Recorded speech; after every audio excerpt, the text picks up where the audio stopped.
Finally बेटा अब हम इनकी जर्नल एंट्रीज बनाना स्टार्ट करते हैं। फर्स्ट लिखा हुआ आउटस्टैंडिंग रेंट 5000 रुपीज। देखो आउटस्टैंडिंग का मीनिंग अब आपको पता है, पेंडिंग होता है। और हमें ये पता आउटस्टैंडिंग हमारे लिए लाइबिलिटी होती है। हम कौन है? कंपनी। मीन्स कंपनी ने मान लो सैलरी देनी है किसी की, जो वर्कर है उनकी सैलरी देनी है, तो कंपनी के लिए तो लाइबिलिटी है ये। और एक बात हमेशा याद रख लेना कि जो लाइबिलिटी होती है वो क्रेडिट साइड जाती है। आपको ये बात याद रखनी है कि लाइबिलिटी तो क्रेडिट साइड जाती है और अगर कोई चीज एसेट है वो डेबिट साइड जाती है। अब देखो लाइबिलिटी है ये आउटस्टैंडिंग रेंट है, मीन्स रेंट पे करना है। मान लो रेंट पे करते हैं, मान लो हर महीने 10,000 पे करते हैं और 5,000 हम पे कर चुके हैं, अभी 5,000 आउटस्टैंडिंग है ना, ये मान के चलना।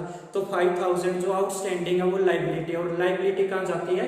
Credit side. अब देखो लाइबिलिटी को मैं क्रेडिट साइड लिखूंगा, तो मीन्स टू मीन्स क्रेडिट ही होता है, तो क्या लिख रहा हूं मैं? To outstanding rent account. और डेबिट साइड क्या आ जाएगा? जो लिखा हुआ है बेटा आउटस्टैंडिंग के साथ जो भी वर्ड लिखा हुआ है दूसरी साइड वो ही आ जाएगा। यहां पर रेंट लिखा हुआ है तो मैं क्या लिख दूंगा? Rent account debit. यहां पर मैं लिख दूंगा रेंट अकाउंट डेबिट। अमाउंट लिख लेंगे 5,000 और यहां भी 5,000। ये एंट्री। तो बेसिकली मैंने क्या बताया, देखो आपको पहले भी बताया मैंने कि भाई जो आउटस्टैंडिंग या प्रीपेड वाली जो जर्नल एंट्री होती है तो उनमें कैश वर्ड नहीं आता। क्या देखो मैंने कैश वर्ड यूज किया नहीं किया ना यहाँ पर कैश वर्ड, तो आएगा क्या? जो भी चीज आउटस्टैंडिंग है या जो भी चीज प्रीपेड है, यहाँ पर आउटस्टैंडिंग क्या है? रेंट है, तो रेंट लिख देंगे दूसरी साइड। क्लियर है यहाँ पर? अब रेंट एक खर्चा होता है ना, तो मैंने आपको एक बात बताई थी पहले कि आउटस्टैंडिंग और प्रीपेड वाली एंट्री में हम एक्सपेंस यूज करते हैं।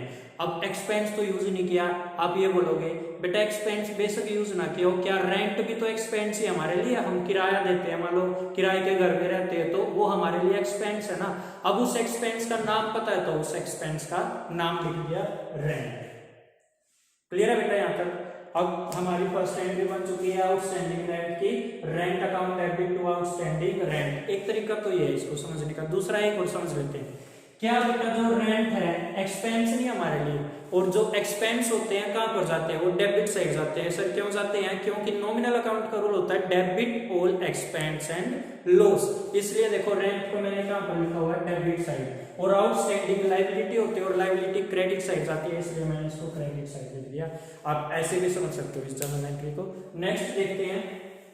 नेक्स्ट एंट्री पढ़ लो, क्या लिखी हुई है देख लो बेटा एक बार।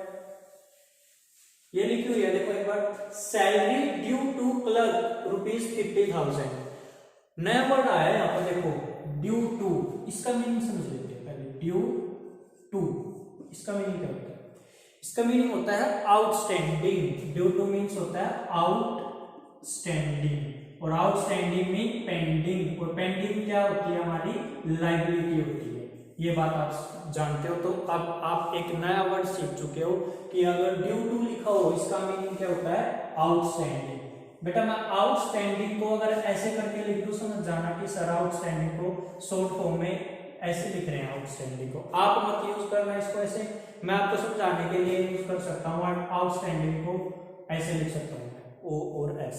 देखो salary due two means outstanding clerk ₹50,000 means अब की बार क्या हो गया? सैलरी आउटस्टैंडिंग हो गई।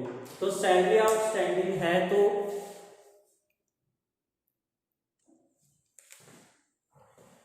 देखो बेटा क्या लिखा हुआ है?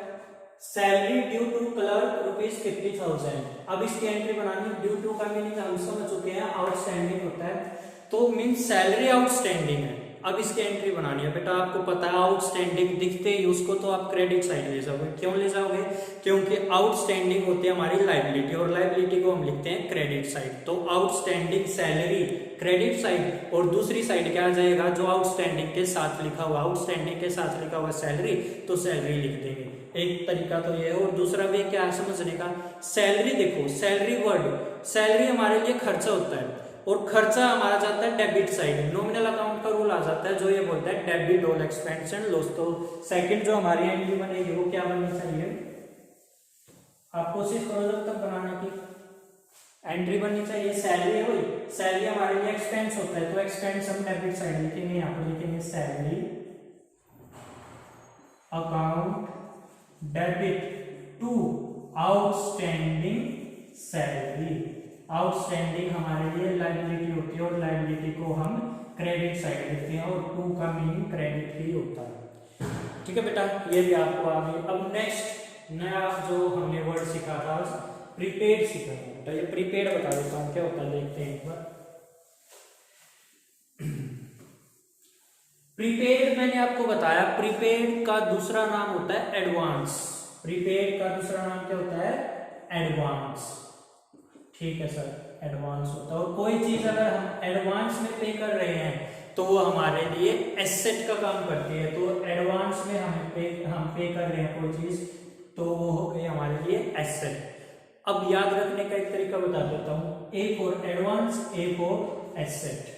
ठीक है बेटा, अब आप ये बहुत अच्छे से समझ चुके हो कि कोई एसेट होती है तो वो डेबिट साइड जाती है, और कोई लायबिलिटी होती है तो वो क्रेडिट साइड जाती है। अब आप खुद बता दो, प्रीपेड क्या है, प्रीपेड एक्सपेंस है, तो प्रीपेड वर्ड आते ही तो डेबिट साइड जाना चाहिए। अब मैं लिख देता हूँ, इसकी एंट्री बना दूंगा, प्रीपेड एक्सपेंस अकाउंट डेबिट। बेटा प्रीपेड एसेट होती है और एसेट हमारी डेबिट साइड जाएगी, तो क्या लिखूंगा मैं, प्रीपेड। प्रीपेड जैसे आउटस्टैंडिंग के साथ जो वर्ड लिखा होता था, ऐसे ही हम प्रीपेड के साथ जो वर्ड लिखा वो लिख लेंगे। यहाँ पर क्या लिखा हुआ है, एक्सपेंस लिखा हुआ है तो एक्सपेंस लिख लूंगा।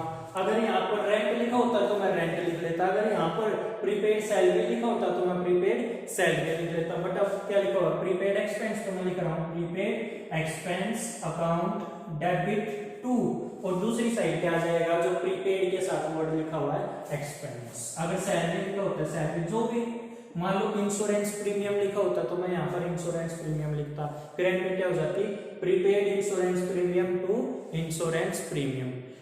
देखो अब एक बात दोबारा रिपीट कर देता हूँ, आउटस्टैंडिंग और प्रीपेड वर्ड के साथ हम कभी भी कैश वर्ड यूज नहीं करते। देखो मैंने कहीं भी कैश वर्ड यूज नहीं किया है, ठीक है। और एक बात तो ये, और दूसरी बात मैंने क्या बताई है, दूसरी ये बताई है कि वर्ड कौन सा यूज किया जाता है, फिर एक्सपेंस वर्ड यूज किया जाता है। जैसे ये हो गया, रेंट होता है, सैलरी होता है, वो भी एक्सपेंस होते हैं, वो वर्ड यूज कर लेते हैं। आउटस्टैंडिंग हमेशा आता है क्रेडिट साइड, और प्रीपेड आता है डेबिट साइड। एंड एक बात और समझ लो, प्रीपेड एंड आउटस्टैंडिंग के साथ एक्सपेंस ही आते हैं, वो कुछ नहीं आते। एक्सपेंस जैसे रेंट आ गया, सैलरी आ गया, इंश्योरेंस प्रीमियम आ गया, ऐसे वर्ड्स आते हैं। अब ये एंट्री हम बना लेते हैं। देखो प्रीपेड एक्सपेंस, अच्छा ये हो गई, अमाउंट लिख देना, prepaid expense account debit to expense 10,000 है, तो ये 10,000 मान लेना, ये 10,000 मैंने लिख दिया। अब नेक्स्ट एंट्री देखो, नेक्स्ट इंपॉर्टेंट एंट्री बेटा, देखते हैं नेक्स्ट एंट्री में क्या लिखा हुआ है।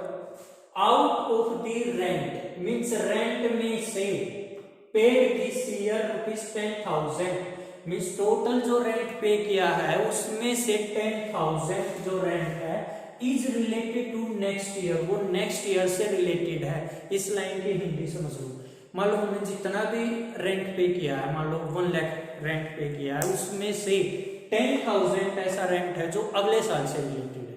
एग्जाम्पल समझो, मैं दूसरा एग्जाम्पल देता हूँ, उससे समझना।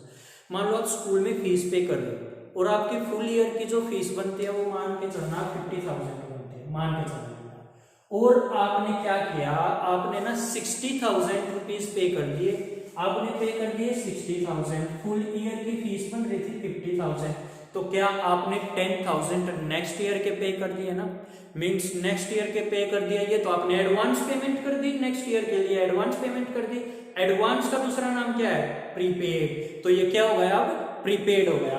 तो ये बेटा ये प्रीपेड रेंट हो रहा है, यहाँ पर क्या हो रहा है, प्रीपेड रेंट। और प्रीपेड रेंट कितना हो रहा है यहाँ पर 10,000, प्रीपेड रेंट हो गया ये, और ये हो गया 10,000। क्या ये क्लियर है बेटा, ठीक है। अब मैं इसकी एंट्री बना दूंगा, प्रीपेड रेंट। प्रीपेड कहाँ आता है, डेबिट साइड। क्यों आता है, क्योंकि प्रीपेड मींस एडवांस होता है, और एडवांस जो भी चीज होती है वो हमारी एसेट होती है, और एसेट को हम डेबिट साइड लिखते हैं। तो क्या लिखूंगा मैं, prepaid rent account debit to, prepaid के साथ क्या वर्ड लिखा हुआ है, रेंट लिखा हुआ है तो यहाँ पर रेंट, कैश वर्ड को हम यहाँ पर यूज करते ही नहीं। और रेंट क्या होता है बेटा, रेंट होता है एक्सपेंस ही होता है, मींस प्रीपेड और आउटस्टैंडिंग के साथ कोई ना कोई एक्सपेंस आता है। देखो रेंट एक्सपेंस है, अमाउंट लिख लेंगे कितनी है 10,000, ये लिख दिया। क्लियर है बेटा, ये हम अब प्रीपेड और आउटस्टैंडिंग को समझ चुके हैं। एक्रूड एंड अनअर्न्ड दो वर्ड्स और होते हैं, वो भी समझेंगे।